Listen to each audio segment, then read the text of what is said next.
Andrew Cole adjusted his son's backpack before the school bell rang. "Be good today, Max."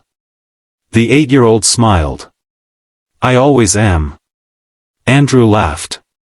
"That's not what your teacher told me last week." Since losing his wife 4 years earlier, Andrew had devoted every part of his life to raising Max. He worked as a financial consultant, lived modestly, and avoided unnecessary attention. Few people knew he had once helped build a successful investment firm before walking away after his wife's passing. Across the city, Victoria Harrington stepped out of a limousine and into the headquarters of her family's multinational company. At 32, Victoria had everything money could buy. Everything except peace. Her grandfather's will contained one final condition. To become chairwoman of the family holding company, she had to be legally married before her 33rd birthday.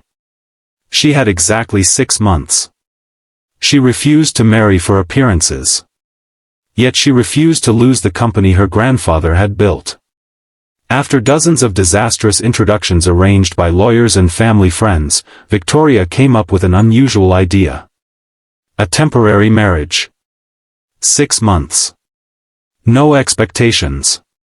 No romance. No claim to each other's wealth. When the agreement ended, they would quietly divorce and continue their separate lives. Through a mutual attorney, she met Andrew. He listened carefully as the proposal was explained. When Victoria finished, she expected him to walk away. Instead, Andrew asked only one question. "How will this affect my son?" Victoria paused. She hadn't expected that. After discussing clear boundaries, legal protections, and ensuring Max's well-being came first, Andrew reluctantly agreed. The contract was straightforward. They would remain married for exactly 6 months. On the 180th day, they would sign divorce papers. No arguments. No extensions. No emotional complications. At least, that was the plan. The first weeks were awkward. Victoria buried herself in work. Andrew focused on Max.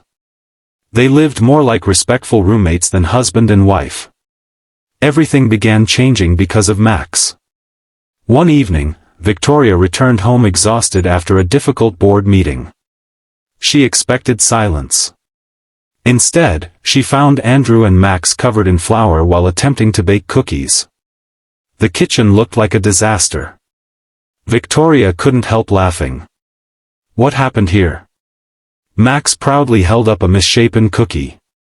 We followed the recipe. Andrew smiled. Mostly.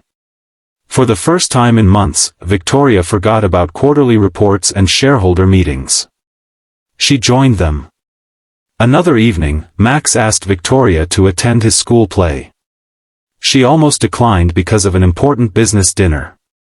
Andrew simply said, "He'll understand if you can't come." Those words stayed with her. She cancelled the dinner. The smile on Max's face that night was worth more than any business deal. Weeks turned into months. The contract remained on the dining room table. Untouched. Rarely mentioned. Victoria slowly became part of routines she had never imagined. Helping with homework. Family movie nights. Saturday breakfasts. Listening to Max talk endlessly about dinosaurs. Somewhere along the way, the house stopped feeling temporary. It started feeling like home. Then came day 179. Only one day remained before the contract expired. Andrew quietly packed a small suitcase after Max had fallen asleep. He intended to keep his promise. No arguments.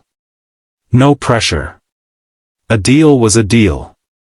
As he reached for the front door, Victoria walked into the hallway.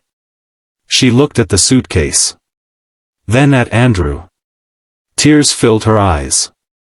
Her voice trembled as she spoke. "Please." She struggled to finish the sentence. Then finally whispered the words she never believed she would say. "Don't leave." Andrew slowly set the suitcase down. For a long moment, neither of them spoke.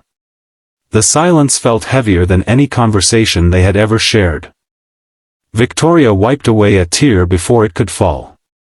"I know what the contract says," she whispered. "And I know I was the one who wrote it." She gave a small, sad smile. But somewhere along the way, she looked toward Max's bedroom. This stopped feeling like an arrangement. Andrew took a deep breath. "You're sure?" Victoria nodded. "I don't want a 6-month husband anymore. I want a real family."